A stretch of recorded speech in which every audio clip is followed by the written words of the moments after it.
how to set up Facebook Marketplace seller account. Hi guys, welcome back to another tutorial. Today I'll be showing you the ways to set up Facebook Marketplace seller account. Now if you already have an active Facebook account, all you have to do is simply log in into your Facebook account. Make sure that your application is completely up to date.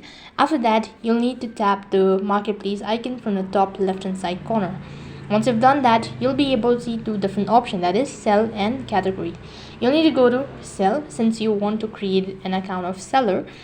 From here, you need to select a listing. So for that, you need to select the items, or is it a vehicle or is it a home for rent. So select either of it. And once you've done that, it's going to take you to the other interface. Right over here, you'll need to go ahead and add a photo of that particular items. You can also list the title. You also need to add a price, category, condition, description, and all that. Once you've done that, you can hide all of it. You can go ahead and edit all sort of information and click the publish button. Once you've done that, soon you'll start receiving messages for the particular items. So in this way, you can create a seller's account on Facebook for Facebook Marketplace. That's it for this video. I hope the video was helpful.